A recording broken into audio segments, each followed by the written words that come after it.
Bom, problemas típicos que a gente pode ter de lançamentos das EC2, né? A gente tem que lembrar de dois motivos comuns para uma instância não ser iniciada. O primeiro é o Instance Limit Exceeded, ou seja, você mesmo, dentro da sua conta, excedeu o limite padrão para o número de instâncias que você pode iniciar numa região. E o outro erro é o insuficiente instance capacity, ou seja, naquele momento, né, a AWS ela não tem capacidade disponível sob demanda suficiente para atender a sua solicitação. Esse é um erro muito mais raro. Eu, particularmente, nunca peguei, não conheço pessoas que o tenham pego, mas é muito correto, né, a gente ter esse erro, porque eventualmente a gente espera que não, claro, né, em algum momento a AWS ela possa ter um pico de utilização e não tenha como prover algum tipo de instância. Bom, o AWS EBS. O AWS EBS, que é o Elastic Block Store, permite criar volumes de armazenamento e anexá-los nas instâncias EC2. É, o Elastic Block Store é basicamente um disco para sua máquina virtual. Ele pode ser usado para criar um sistema de arquivos, executar um banco de dados, executar um sistema operacional, dentre outros. A gente vai se concentrar no armazenamento suportado SSD, usado para sistemas operacionais e bancos de dados que podem exigir muito I/O. Então vamos lá. IOPS. Existem dois tipos diferentes de IOPS suportados para SSD, que é o GP2, que é o General Purpose, ou seja, é muito utilizado para volumes de boot, e o IO1, que é o Provisioned IOPS, é para uso intensivo de I/O, por exemplo, para banco de dados NoSQL ou banco de dados relacionais, ou para workloads, né, cargas de trabalho sensíveis à latência. E IOPS, o que significa, né? Operações de entrada e saída por segundo, usado como benchmark de performance para os volumes SSD. A capacidade de IOPS ela é dependente, né, na verdade, do tamanho do seu volume. Então, por exemplo, volumes de GP2, ele tem um mínimo de 100 IOPS e tem aí 3 IOPS por giga até o máximo de 16.000 IOPS. E os volumes IO1, né, que são os Provisioned IOPS, ele tem 50 IOPS por giga até o máximo de 64.000 IOPS. Bom, e o que acontece se a gente estiver usando o GP2 e sua carga de trabalho exceder o limite de IOPS do volume do GP2 que você provisionou? Você começa a receber as solicitações de entrada e saída, ou seja, de input e output na fila, e dependendo da sensibilidade dos seus aplicativos, a IOPS e latência, você poderá ver que seu aplicativo está ficando lento.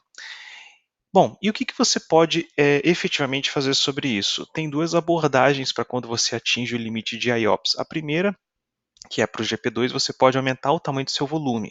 Mas se você já tiver 5.2 teras ou mais, você já vai ter atingido o limite de 16.000 IOPS para volumes GP2. E se você precisa de mais de 16.000 IOPS, você precisa alterar a sua classe de armazenamento para o IOPS provisionado. Bom, e as dicas, né? Lembrar que IOPS, né, é usado como benchmark de performance para volumes SSD, e para você mudar, né, o volume, caso você bata, né, 5.2, você muda para Provisioned IOPS. Então fica sempre observando essas métricas. Bastion Host. O host Bastion, na tradução literal, é um computador para fins especiais em uma rede projetada e configurada especificamente para suportar ataques. O computador geralmente hospeda um único aplicativo, por exemplo, como um servidor de proxy, e todos os outros serviços são removidos ou limitados para reduzir a ameaça ao computador. Ele é reforçado dessa maneira principalmente devido à sua localização e finalidade, que fica do lado de fora de um firewall ou em uma zona desmilitarizada, como uma DMZ, por exemplo, e geralmente envolve acesso de redes ou computadores não confiáveis. Bom, nesse exemplo básico que a gente tem, um exemplo clássico, né, de uma VPC com uma subnet pública e uma subnet privada, quando você tem uma EC2 na subnet privada, o que você tem que fazer para ela ir para a internet? Você tem que sair ou por uma NAT Instance ou por um NAT Gateway, tudo bem? E quando você tem um Bastion Host, você tem um acesso direto de fora, né, da sua VPC direto para o Bastion Host, e o Bastion Host se comunica para você estar administrando a sua EC2. Então você tem que realmente, você pode ter um ponto único de controle para estar, digamos, ardenizando esse Bastion Host e monitorando ele em detalhes para estar vendo se não tem nenhum problema ou risco de segurança. Bom, um NAT Gateway ou uma instância NAT, eles podem ser usados para fornecer tráfego da internet para instâncias do EC2 ou em subredes privadas. O host Bastion, né, o Bastion Host, ele é usado para administrar com segurança as instâncias do EC2 usando SSH ou RDP no caso de servidores Windows. O Bastion também pode ser chamado de Jump Box. você não pode usar o NAT Gateway como host bastião. Bom, vamos para o Load Balancer, né? O Load Balancer ele é basicamente um ponto de entrada para diversos servidores que você tenha com o objetivo de realmente balancear a carga entre diversos servidores. E a gente tem basicamente três tipos de servidores de Elastic Load Balancer na AWS. A gente tem o Application Load Balancer, a gente tem o Network Load Balancer, a gente tem o Classic Load Balancer. Bom, o Application Load Balancer, os balanceadores de carga de aplicativos, eles são os mais adequados para o balanceamento de carga do tráfego HTTP e HTTPS. Eles são balanceadores rápidos.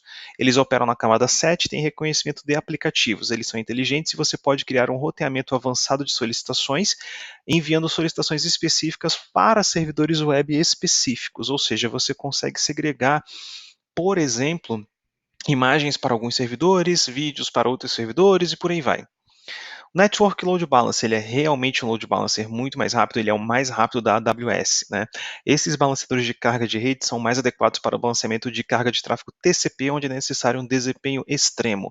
Opera no nível de conexão da camada 4. O Network Load Balancer ele é capaz de lidar com milhões de solicitações por segundo, mantendo latências ultra baixas. Bom, ele é sempre recomendado para desempenho extremo, até porque ele é caro. Bom, e o Classic Load Balancer, né, que foi o primeiro que a AWS lançou. Os balanceadores de carga clássicos são os balanceadores de carga elásticos mais antigos. Você pode carregar aplicativos para balanceamento de HTTP ou HTTPS e usar recursos específicos da camada 7, como as sessões X-Forwarded e sessões persistentes, que são as Stick Sessions. Você também pode usar um balanceador de carga de camada 4 para aplicativos que dependem exclusivamente do protocolo TCP. Continuando, os balanceadores de carga clássicos, ou seja, se o aplicativo parar de responder o LB, que é o balanceador de carga clássico, responde com erro 504. Isso significa que o aplicativo está tendo problemas. Isso pode ser na camada servidor web ou mesmo na camada de banco de dados. Identificar, né, onde o aplicativo está falhando e dimensioná-lo para cima, né, aumentando a capacidade do servidor, memória, CPU, etc., ou para fora, que é aumentar o número de instâncias sempre que possível. Então, o scale up é para cima e o scale out é para fora, né? Você aumenta aí o número de instâncias. Então, o header, né, com X-Forwarded for, o que significa? Você tem uma solicitação do IP 123.12.3.123, IP fictício, você faz a solicitação para o load balancer no IP 10.00.11, e aí você bate na instância EC2. Com o X-Forwarded for, o cabeçalho, né, o header, chega realmente o IP do cliente e não vai com o IP do load balancer. Então, se você tem alguma dependência para ter essa rastreabilidade, é muito bom estar habilitando isso. Então, as dicas aí do Elastic Load Balancer. Lembrando, a gente tem três tipos: o Application Load Balancer, o Network Load Balancer e o Classic Load Balancer. O erro 504 significa que o gateway expirou, isso significa que o aplicativo não está respondendo dentro do período de tempo limite nativo. Problemas com a aplicação, a gente tem que ver se é algum problema no servidor web ou no servidor banco de dados. E se você precisa do endereço IPv4 do seu usuário final, procurar o uso do cabeçalho X-Forwarded for.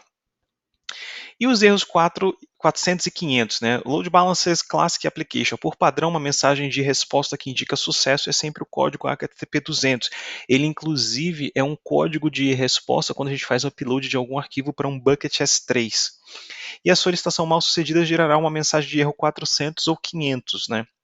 Então, as mensagens 400 indicam que deu errado do lado do cliente e as mensagens 500 indicam erros relacionados do lado do servidor. Então, alguns exemplos aí de erros do lado do cliente. A gente tem o erro 400, que é a solicitação incorreta, exemplo, o cabeçalho ele está incorreto. O erro 401 é não autorizado, ou seja, acesso do usuário negado. Erro 403 é proibido, a solicitação é bloqueada pela lista de controle de acesso, por exemplo, de um WAF.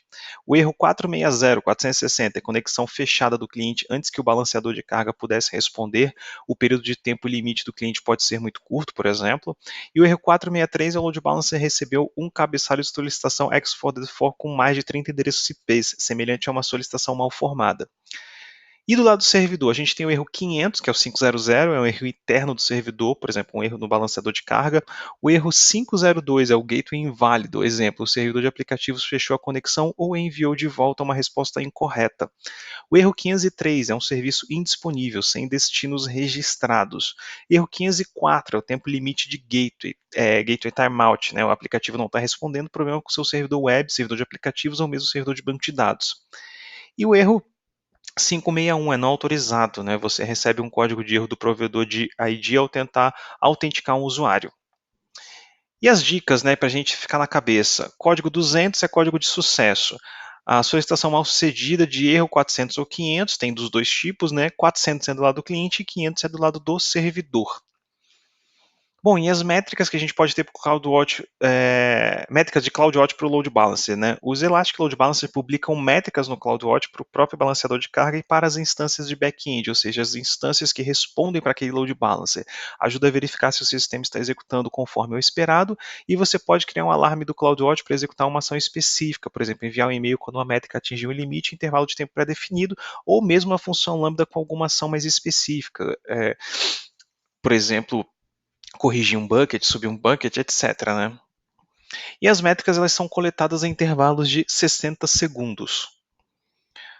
Bom, continuando as métricas do CloudWatch, né? O Back-end Connection Errors é o número de conexões sem sucesso para as instâncias de back-end. O Healthy Host Count é o número de instâncias saudáveis registradas, ou seja, instâncias aptas a receberem conexões clientes. Unhealthy Host Count é o número de instâncias não saudáveis que estão com algum problema. E HTTP Code Backend 200, 300, 400 e 500, né? Você detalha com o tipo de erro que você quer ver de acordo com a família de erros. Bom, métricas de performance, a gente tem latency, que é o número de segundos para registrar uma instância para ela estar apta a responder ou se conectar. O request count, que é o número de requisições completadas ou conexões feitas durante um intervalo de tempo, geralmente de 1 ou 5 minutos. E o search queue length, que é o número de requisições pendentes, né? Tamanho máximo, que é o max queue size, é de 1024, as requisições adicionais serão rejeitadas. Bom, o spillover count, né, o número de requisições rejeitadas porque a fila surge queue está cheia.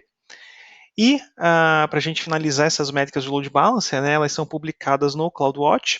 Você pode criar alarmes do CloudWatch para enviar notificações definidas por usuários. As métricas de saúde, né, as Health Metrics, elas são a Healthy Host Count, Unhealthy Host Count, HTTP Code Backend 200, e as métricas de performance, Latency, Request Count, Search Queue Length, Spillover Count, e altos números sempre indicam problemas de performance, né? Você vai precisar escalar a sua infraestrutura, ou seja, dar mais robustez a ela.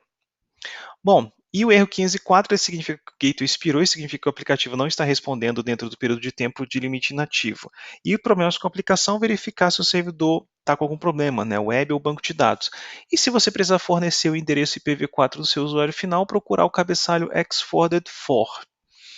Bom, aí a gente passou também pelo Systems Manager, né? O Systems Manager é uma ferramenta de gerenciamento que fornece visibilidade e controle sobre a sua infraestrutura da AWS.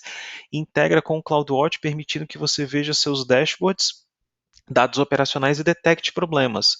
Inclui o Run Command, que automatiza tarefas operacionais sobre seus recursos, exemplo, aplicação de patches de segurança, instalação de pacotes, etc. E organização e inventário também, ele agrupa recursos por aplicação ambiente, incluindo recursos on-premises. Bom, o Run Command ele permite que você rode comandos pré-definidos em uma ou mais instâncias do EC2, como por exemplo, parar, reiniciar, terminate ou resize. Você pode atachar ou desatachar volumes EBS, criar snapshots, efetuar backup de tabelas do DynamoDB e aplicar patches e atualizações também. Além disso, você pode rodar um playbook do Ansible e também rodar um shell script. Bom, aí a gente vai para os 3 tipos de placement groups, o posicionamento em cluster, o clustered placement groups, o grupo propagado, que é o spread placement groups, e o particionado. Bom, o Clustered Placement Groups ele tem baixa latência de rede, né, então tem um alto throughput de rede. O grupo propagado, que é o Spread Placement Groups, ele tem instâncias EC2 individuais críticas, né, é o que é recomendado. E o Partitioned é para múltiplas instâncias. Né, e sempre lembrar de sempre utilizar o mesmo grupo de instâncias quando você está utilizando Placement Groups, que é esse o objetivo. Então, para a gente concluir o raciocínio, Cluster Placement Groups é para baixa latência de rede, então ele tem muito throughput de rede. O Spread Placement Groups é quando você tem instâncias EC2 individuais críticas, que é espalhado, né? E o Partitioned, você tem múltiplas instâncias, né, de vários tipos, EC2, HDFS, HBase, Cassandra, por exemplo. Bom, o Cluster Placement Groups ele não pode abranger várias zonas de disponibilidade. O Spread Placement Group ele pode abranger várias zonas de disponibilidade. E o nome que você especifica para o Placement Groups tem que ser único em toda a sua conta da AWS. Somente certos tipos de instâncias podem ser usadas em placement groups, ou seja, sempre utilizar o mesmo tipo de família. E a AWS recomenda que o uso seja homogêneo dentro de um Clustered Placement Groups. Bom, você não pode unir, fazer um merge de placement groups e você pode mover uma instância existente para dentro de um placement groups, mas antes de mover a instância deve estar parada. Você pode mover ou remover a instância usando a AWS CLI ou a AWS SDK. Você ainda não pode fazer isso via console.